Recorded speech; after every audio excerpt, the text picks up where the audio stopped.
안녕하십니까 수험생 여러분 반갑습니다. 대산전경원의 전력공학 강사 김민혁입니다. 2021년도 1회 전기기사 기출문제 해설 강의 시작하도록 하겠습니다.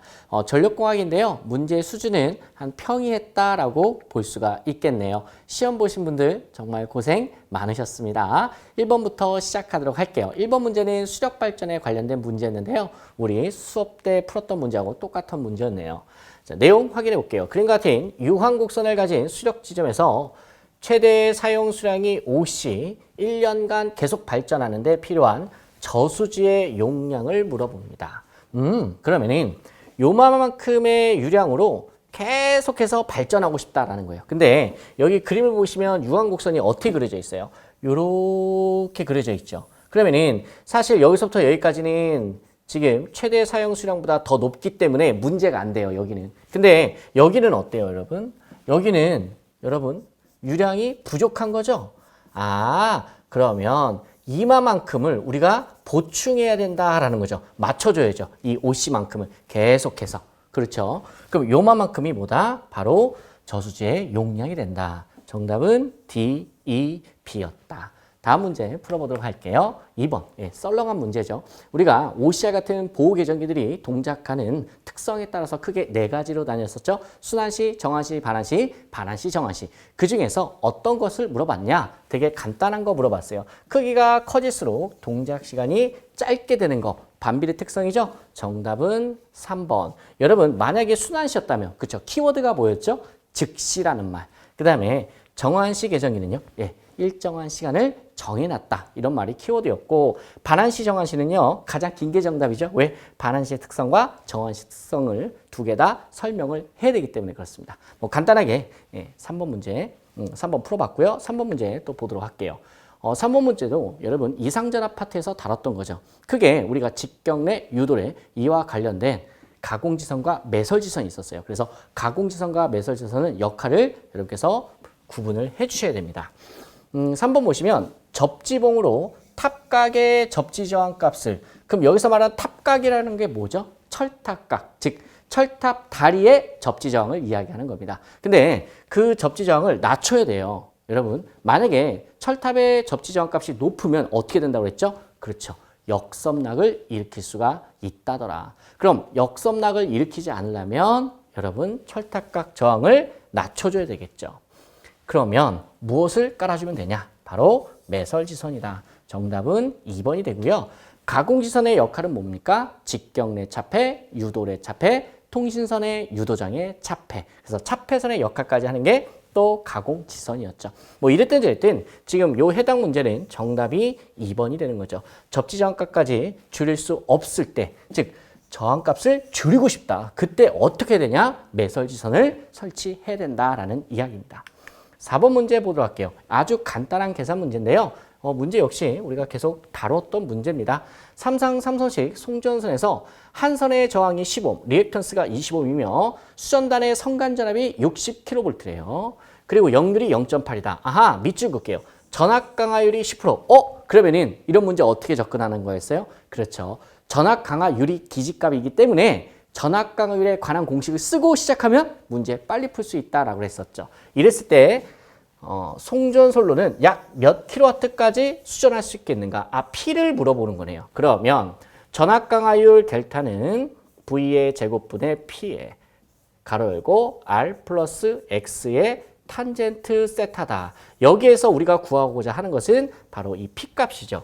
그래서 요 식에서 여러분 P만 냅두고 다 이항하면 어떻게 돼요? P는 델타 곱하기 V의 제곱에 R 플러스의 X의 탄젠트 세타다. 그러면은 여러분 이 식에 기계적으로 수치만 대입하시면 돼요. 그럼 델타가 전압 강화율인데 10% 줬잖아요. 그러면은 0.1이죠. 0.1에다가 곱하기 V 전압 60kV야. 조심하셔요. 60kV는 6만 볼트죠. 그래서 6만 볼트의 제곱, 제곱 빼지 마시고 그 다음에 R 저항값은 얼마 줬어요? 10옴 플러스 리액턴스 값 얼마? 20옴 곱하기 탄젠트 세타는 코사인 세타분의 사인 세타죠. 코사인 세타 0.8 줬습니다. 그래서 0.8분의 0.6이야. 근데 이렇게 끝내면 안 돼요. 왜냐하면 문제에서 몇 킬로와트냐라고 물어봤어. 그럼 여기는 기본 단위죠. 다 기본 단위이기 때문에 킬로와트로 해주려면 곱하기 10의 마이너스 3승을 꼭 해주셔야 돼요. 그래서 10의 마이너스 3승 들어가게 되면 정답은 3번이 나올 겁니다. 정말 나오는지는 직접 한번 확인해 보세요. 다음 문제 풀어보도록 할게요. 5번 배전솔로의 주상변압기에서 고압측, 이거 배전 파트에서 배웠던 건데 고압측과 저압측에 주로 사용되는 보호장치의 조합으로 적합한 것은 여러분들 1차 측과 2차 측이 있다고 그랬죠. 그래서 주상변압기 1차 측에는 보통 뭘 설치한다? COS, 2차 측보다 캐치홀더 쓴다. 그래서 이건 뭐 설명하고자 하는 내용이 거의 없게 됩니다. 그래서 간단하게 정답 1번 체크하고 넘어가도록 할게요. 똑같은 문제였으니까 6번 문제 풀어보도록 하겠습니다. 여러분들 6번 문제 아주 간단한 문제였어요. 퍼센트 임피던스에 대한 설명으로 틀린 것을 골라라. 1번, 2번, 3번은 맞는 문제였죠. 정답은 4번이죠. 4번이 틀린 내용인데 변압기나 동기계 내부 임피던스에서만 요 만자가 여러분 틀렸네요. 우리 선로에서도 사용할 수 있고요. 그 다음에 발전기에서도 사용할 수가 또 있죠. 그래서 우리가 두루두루 우리가 크게 활용도가 높은 게 퍼센트 임피던스였습니다. 다음 문제 풀어보도록 할게요. 7번 문제 풀어보도록 하겠습니다. 7번 문제 역시요. 기존의 문제와 거의 똑같은 문제예요. 약간 여러분 기호만 바뀌었다라고 생각하시면 돼요. 연료의 발열량이 430kcal/kg일 때 화력발전소의 열효율, 화력발전소의 열효율에 관한 문제입니다. 근데 여러분 발열량이 430이라고 줬어요. 그러면은 잠깐 이 문제 풀기 전에 여러분 기력발전소, 화력발전소의 열효율 공식 2타는 MH분의 뭐라고 그랬어요? 860W다라고 했었죠. 그럼 얘가 이제 출력 또는 전력량, 얘가 연료, 얘가 발열량인데 지금 문제에서 요 H 값을 줬어. 얼마라고? 430이라고. 그러면은 벌써 느낌이 빡 와야 돼요. 860에서 얘가 430이면 약분이 된다는 느낌이 안 오십니까? 오셔야 되는데. 자, 요거 여러분 한번 넣어볼게요. M에다가 곱하기 H에다 430을 넣고요. 여기 860에 뭐 W라고 할게요. 그러면 얘하고 얘하고 약분이 되지 않습니까? 2 남죠. 그러면 이 식이 뭐 곱하기 100은 그냥 생략할게요. 그럼 M만 남고요. 분자가 얘가 약분이니까 2죠. 그리고 W죠. 그럼 W라는 것은 여러분 뭐였어요? 전력량인데 전력 P에다가 시간을 곱했다. 시간을 1로 잡으면 M분의 2P가 되는 거죠. 그리고 요 M을 여기 문제에서는 B라고 표현한 것 뿐이야. 그러면은 M 대신에 뭐라고 쓰면 돼? B라고 쓰면 되죠. 그럼 B분의 2P. 요걸 찾아야 되는 거지. 잘 찾으면 여기 정답 4번이 됩니다. 이런 식으로 문제를 풀었다. 다음 문제 또 보도록 할게요. 8번 문제 풀어보도록 하겠습니다. 수용가의 수용률을 나타낸 식은 수용률에 관한 공식을 물어보는 문제네요. 여러분 CBT에서 나왔던 문제하고 똑같은 문제가 실제 나왔어요. 정답은 4번. 부하설비 합계에 대한 최대 수용 전력이다. 그래서 정답은 4번. 공식 물어보는 거니까요. 그래서 수용률, 부하율, 부등률, 합성 최대 전력, 그 다음에 변압기 용량까지 요 크게 5가지는요. 2차 실기에서도 매우 자주 나오니까 개념과 그 다음에 공식 확실하게 이해해 주시기를 바랍니다. 9번 갈게요. 화력발전소에서 증기 및 급수가 흐르는 순서는 여러분 우리 기본적인 장치 선도의 사이클을 알면 되죠. 기본적인 거 어떻게 시작했어요? 처음에 뭐가 필요하죠? 네, 급수 펌프가 필요하죠. 그럼 급수 펌프에서 물을 쫙 하고 보내줍니다. 그럼 보내주는데 얘가 어디로 가요? 그쵸? 보일러한테 가죠. 보일러. 그럼 보일러에서 물을 끓여요. 끓이면 증기가 나오는데 그 증기를 우리가 무슨 증기? 습증기라고 하죠. 근데 그 습증기가 힘이 약하니까 한 번 더 힘을 더 가해주는 거지. 열을 더 가해요. 그걸 우리가 과열기라고 하죠. 그래서 과열기를 거쳐요. 그럼 과열기에서 나온 증기는 이제 과열증기죠. 고온 고압에 아주 에너지가 높은 과열증기가 됩니다. 그러면은 과열증기가 누구한테 달려가요? 터빈한테 달려가죠. 그럼 터빈을 뻥 하고 때리면 이 터빈이 2000에서 3000 rpm으로 회전을 하면서 발전기의 회전자를 회전시킨다. 그 다음에 이 터빈을 때리고 나오면 이 증기가 어디를 갑니까? 예, 복수기를 거친다. 복수기란 것은 증기를 물로 회복시키는 기기였죠. 그래서 물로 바뀝니다. 즉 상태 변화가 복수기에서 일어나죠. 그럼 물에서 다시 급수 펌프 쪽으로 쭉 하고 이렇게 지나가는 거. 요게 기본적인 랭킹 사이클이었어요. 근데 지금 이 문제는요. 보일러 밑단에 뭐까지 고려하는 거야? 그렇죠? 절탄기. 여러분 절탄기란 게 어떤 기기였어요? 그렇죠? 석탄을 절약해주는 기기. 그래서 우리가 이코노마이저라고 하는데요. 보일러에서 나오는 연소가스가 있어요. 그 연소가스도 여러분 엄청 뜨겁죠? 200도씨가 넘단 말이야. 그럼 화력발전 또는 기력발전에서 이 열은 에너지잖아요. 그 에너지가 밖으로 빠져나가는 게 좀 아깝죠. 그래서 우리가 절탄기를 만들어서 그 연소가스를 절탄기 쪽으로 보내주는 거죠. 그러면은 이 절탄기의 이 온도는 상당히 높지 않습니까? 그러면은 급수 펌프가 절탄기를 지나가게 되어 있어요. 그럴 때 이 급수 펌프가 미리 예열이 되는 거죠. 그러면은 보일러에서 여러분 연료를 아낄 수가 있겠죠. 그러면서 막 우리 수업 시간에 우리 오토바이 머플러 이거 이야기했잖아요. 오토바이 탈 때 머플러 뜨거워요? 안 뜨거워요? 엄청 뜨겁죠. 만지면 큰일 나죠, 여러분. 그 열을 이용한다 이런 뜻입니다. 그래서 절탄기가 어디에 위치했냐? 보일러와 급수펌프 사이에 있다라고 말씀을 드렸었죠. 그래서 그거 넣고 요 사이클 그대로 그리면 여러분께서 정답을 찾을 수가 있을 겁니다. 그래서 절탄기, 보일러, 과열기, 그 다음에 터빈, 다시 복수기. 그래서 정답은 1번으로 체크하는데 어렵지 않겠죠. 10번 가겠습니다. 10번도 간단한 계산 문제인데요. 역률이 0.8이래요. 출력이 320kW인 부하에 전력을 공급하는 변전소의 역률을 개선시키기 위해서 콘덴서를 140kVA를 설치했대요. 이랬을 때 합성 역률은 어떻게 되는가? 즉, 콘덴서 설치 시 코사인 세타 2를 물어보는 문제입니다. 그러면은 여러분 콘덴서라는 건 뭐예요? 진상 무효 전력을 공급하는 친구죠. 그래서 제가 수업 시간에 뭐라고 말씀드렸죠? 콘덴서는요, 여러분 용량을 킬로볼트 피상 전력으로 나타내지만 얘는요, 뭐예요? 예, 무늬만 피상 전력. 그 의미는 뭐다?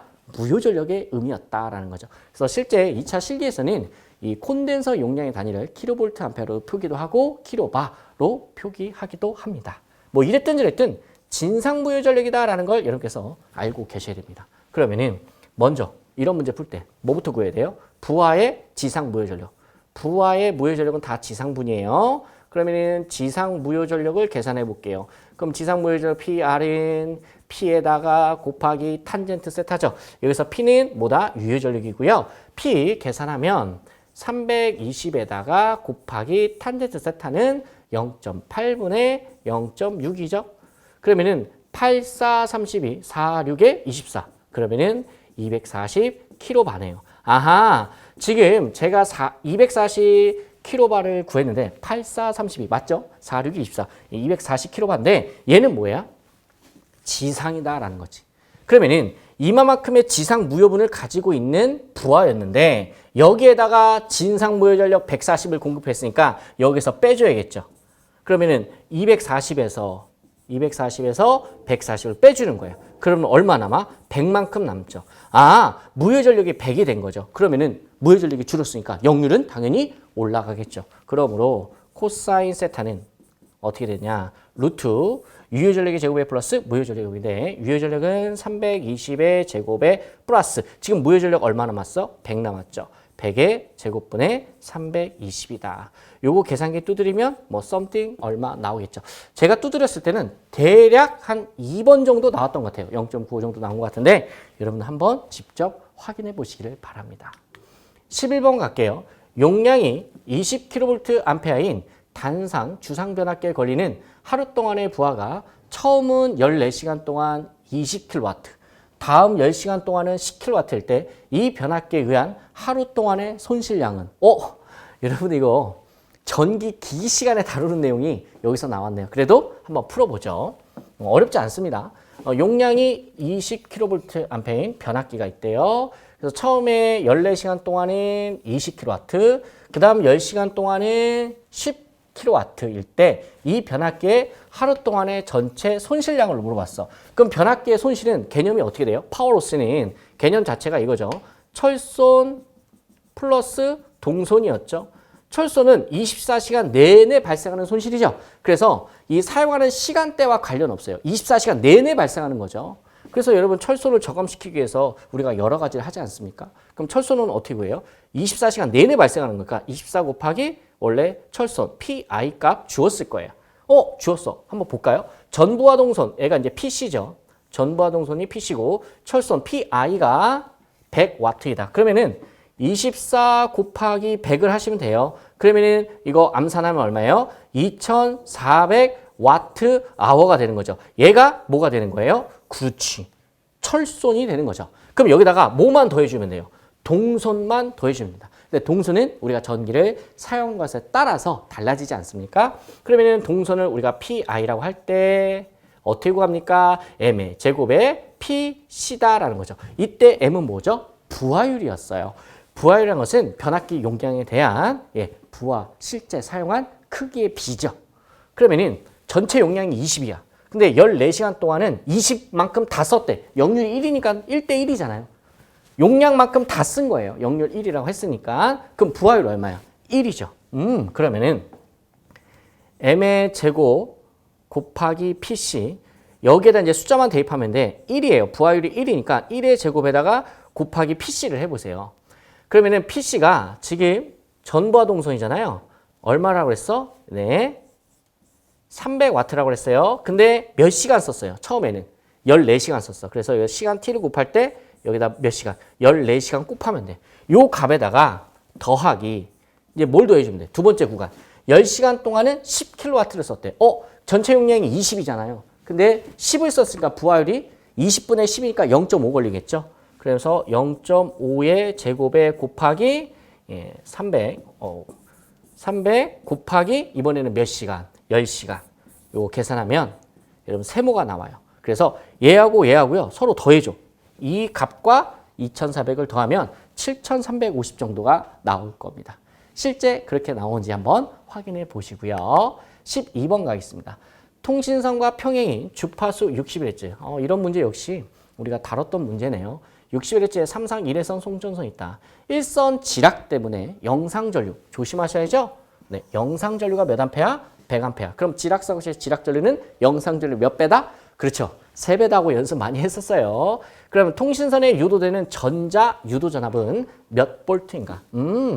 유도장애가 크게 두 가지가 있었죠. 전자 유도장애와 정전 유도장애가 있었는데 이 문제는 전자 유도장애에 관련된 전자 유도전압을 계산하는 문제였습니다. 다음 조건 보도록 할게요. 영상전류는 전선에 걸쳐서 같으며 송전선과 통신선과의 상호 인덕턴스. 우리가 이걸 뭐라고 했었죠? 뮤추얼 인덕턴스다라고 해서 M이다라고 했었고요. 그 다음에 평행 길이 L 40km다라고 됐어요. 그러면은 우리 상호 인덕턴스 때문에 발생하는 전자 유도전압 EM은 오메가의 M에 L의 3의 I의 제로다라고 했었어요. 요때 I 제로가 뭐였죠? 영상전류였죠. 그러면은 여기다가 여러분 숫자만 대입하시면 돼요. 오메가는 각주파수니까 2파이의 주파수 61Hz 그 다음에 곱하기 M.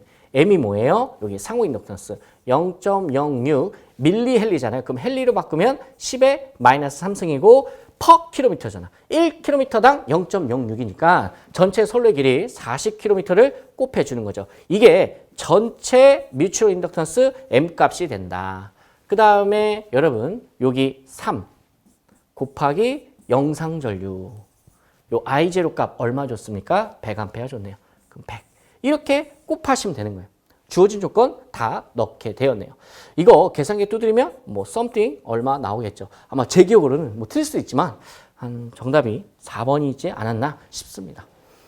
다음 문제 풀어보도록 할게요. 13번. 13번 문제는요. 신유형 문제라고 생각하세요. 요거는 신유형 문제다. 별표를 치도록 할게요. 뭐 틀려도 그렇게 아깝지 않은 문제였습니다. 케이블이 단선 사고가 났어요.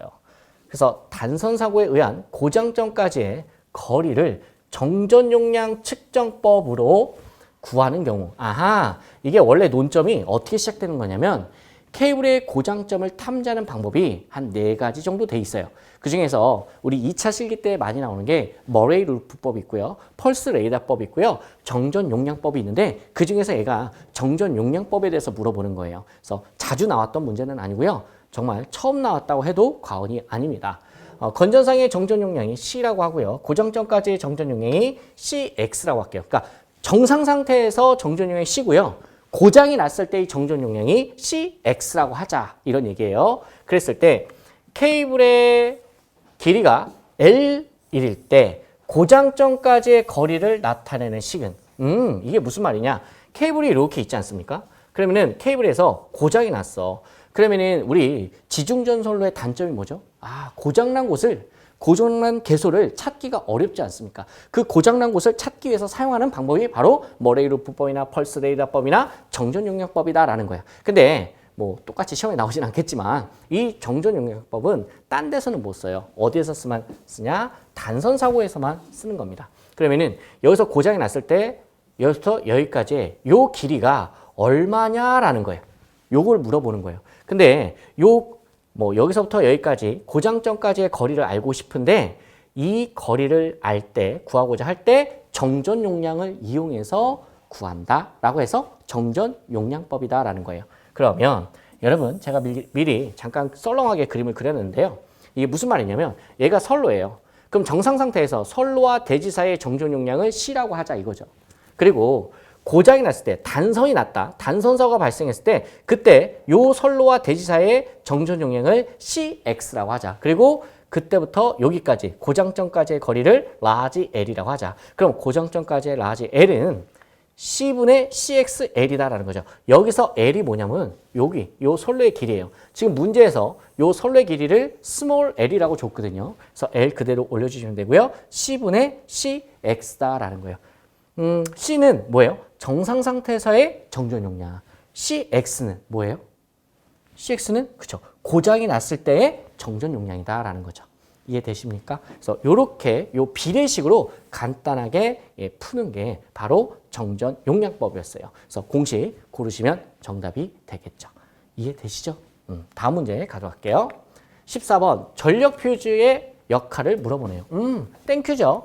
전력 퓨즈의 역할은 기본적으로 단락 전류를 차단하는 목적으로 사용하고 있죠. 그리고 여러분께서 이렇게 문제를 풀면서 여러분께서 복습도 하셔야 돼요. 왜냐하면 2차 실기에서도 이 전력 퓨즈가 잘 나옵니다. 그래서 전력 퓨즈 단락 전류를 차단한다. 그 다음에 굳이 역할을 하나 더 이야기한다면 부하 전류를 안전하게 통전시킨다라고 했어요. 그러면서 우리가 중요하게 배웠던 게 뭐였냐면 이 전력 퓨즈의 장점과 단점. 기본적으로 장점 한 4가지, 단점 한 4가지. 요 정도는 여러분께서 꼭 기억을 해 주시기를 바랍니다. 이 문제는 장점과 단점에 대해서 물어보지는 않았어요. 그럼에도 불구하고 여러분께서 복습하실 때는 꼭 기억해 주시기를 바랍니다. 15번 갈게요. 송전선로에서 일선지락 시에 건전상의 전압 상승이 전압 상승이 가장 적은 접지 방식이 뭐예요? 중성점 직접 접지 방식이죠. 그래서 우리나라 초고압 송전선로에서 실질적으로 우리가 채택하고 있는 접지 방식이 뭐예요? 중성점 직접 접지 방식이었죠. 맞죠, 여러분? 왜요? 그 이유가 뭐였죠?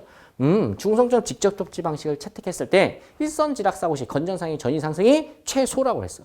그렇기 때문에 절연 레벨을 뭐 할 수 있다? 경감시킬 수 있다. 그럼 절연 레벨을 경감시킬 수 있다라는 얘기는 뭐예요? 코스트를 낮출 수 있다라는 얘기죠. 그러면서 단절연이나 또는 저감절연이 가능하다라고 했어요. 여러분께서 복습하실 때 직접 접지와 소호 리액터 접지의 특성 비교는 시험에서 또 잘 나오고요. 2차 실기에서도 충분히 나올 수 있는 여지가 있습니다. 다음 문제 풀어보도록 할게요. 16번. 16번 간단한 계산 문제네요. 기준 선간전압이 23kV이고 그 다음에 삼상 용량이 5000kVA일 때 한 선의 유도 리액턴스가 15mm예요. 퍼센트 리액턴스는 그러면은 퍼센트 임피던스를 구하는 공식이나 퍼센트 리액턴스를 구하는 공식이나 100% 똑같다라고 그랬죠. 그래서 퍼센트 리액턴스는 10V 자승분의 PZ다라고 했었습니다. 여기서 V는 성간전압인데 단위를 조심하셔야지. 단위가 반드시 킬로볼트로 들어가야 된다라고 했었고요. 얘는 이제 삼상 용량인데 단위가 반드시 킬로볼트 암페어로 들어가야 된다라고 했어요. 근데 문제에서 친절하게 다 킬로로 주었습니다. 그러면은 더 이상 고민할 게 없겠죠. 숫자 대입만 잘 하시면 돼요. 그러면 10 곱하기 V 23이죠. 23의 제곱, 이거 제곱 빼먹지 마세요. 그 다음에 P가 용량이 5000이에요. 그럼 5000 곱하기, 얘는 이제 임피던스 그 자체가 단위죠. 15를 이렇게 곱해주면 돼요. 그리고 제가 여러분께 뭐라고 말씀드렸죠? 여기다 곱하기 100 한다 안 한다? 예, 곱하기 100 절대 하시면 안 됩니다. 이 자체에 이미 이 식에 곱하기 100이 들어가 있어요. 그러면서 여러분께 뭐라고 말씀드렸냐면, 여러분 1차에서는 이 식만 가볍게 외워주세요. 2차 실기에서는 얘가 어떻게 나오는지 알려드립니다 라고 했었죠. 그래서 간단하게 문제 풀어봤고요. 직접 계산기 이용해서 한번 계산해 보십시오. something 얼마 나오겠죠. 17번 갈게요. 전력 원선도의 가로축과 세로축을 나타내는 것은 간단해요. 예, 무슨 전력과 무슨 전력? 유효 전력과 무효 전력이다. 이거는 심오한 문제가 아니기 때문에 더 이상 깊게 설명할 건덕지가 없는 문제입니다. 18번 갈게요. 18번 문제 안정도와 관련된데, 안정도의 종류는 크게 세 가지가 있죠. 정태 안정도, 동태 안정도, 과도 안정도가 있다. 그 중에서 과도 안정도에 관한 내용인데요. 키워드가 뭐였습니까? 부하가 급작스럽게 증가한다든지 또는 큰 외란이 왔을 때, 고장이 났을 때, 탈조가 됐을 때, 송전솔에서 고장 또는 발전기의 탈락과 같은 큰 외란에 대하여 계통이 연결된 각 동기기가 동기를 유지하면서 계속해서 안정적으로 운전할 수 있는 그 능력, 그걸 뭐라고 한다? 과도 안정도라고 한다. 그럼 정태 안정도는 뭐죠? 그죠? 정상적인 상태의 줄임말이죠. 얘는 정답이 되려면 부하가 서서히 증가할 경우에 안정도다라고 했어요. 그래서 얘는 정답이 4번이 되는 거죠. 이런 조건들 때문에. 다음 문제 가도록 할게요. 19번. 정전 용량이 C1이고 그 다음에 V1의 전압에서 Q의 무효 전력을 발생하는데, 여러분 이거 신유형 문제예요. 새로 나온 문제인데, 여러분 이거 기본적인 회로 이론과 기본적인 전력공학에 관한 문제입니다. 새롭다라고 해서 이걸 틀려라 라고 낸 문제는 아닌 것 같아요. 충분히 맞출 수 있거든요. 그럼 이런 조건에서 정전 용량을 변화시켜 2배로 승합된 전압에서도 전압을 2배로 승합시켰대. 근데도 동일한 무효 전력을 발생시키고자 할 때 여러분 원래 전압을 올리면요 무효 전력이 변하게 되겠죠. 근데 전압을 올리더라도 무효 전력을 동일하게 하겠대요. 그때 콘덴서의 정전 용량은 얼마가 되냐라는 거예요. 이거 저는 썰렁하게 이렇게 풀었어요. Q는 무효 전력은 오메가 CV의 제곱이잖아요. 오메가 빼면 CV의 제곱이겠죠. 그러면 여기서 C하고 V인데 V를 지금 몇 배 증가시켰대요? 전압을? 지금 2배 증가시켰대요. 그러면은 2의 제곱이 되거든요. 그럼 2의 제곱은 얼마예요? 4죠. 그래서 원래 무효 전력은 4배가 커져야 되는데 무효 전력을 동일하게 하겠대. 그럼 어차피 오메가는 상수 처리하잖아요. 우리가 계통에서. 그러면은 C만 보면 되겠죠. 그럼 C가 몇 배가 되면 원래 값과 동일하겠어요? 원래 값과 동일하려면 여러분 곱하기 4분의 1 하면 1이 되겠죠. 그래서 정답 4분의 1인데 여기 여러분 오타 났네요. 여기 C2죠. C2는 4분의 1배다. 그래서 정답이 4번이 되는 겁니다. 다음 문제 20번 갈게요. 송전솔의 고장전류 계산에 영상 임피던스가 필요한 경우는 우리 이거 어디서 나왔습니까? 바로 대칭 좌표법에서 나왔었죠. 대칭 좌표법에서 우리가 일선지락사고, 선간단락사고, 삼상단락사고를 우리가 구분을 했었죠. 그 중에서 영상분, 정상분, 역상분 모두 필요한 게 뭐였어요? 일선지락사고 또는 일선 접지사고다라고 했었습니다. 그래서 정답은 1번이고요. 복습하는 차원에서 일선지락사고 시 지락전류 IG는 3의 I의 제로라고 했었죠. 3 곱하기 I0 우리가 어떻게 구한다고요?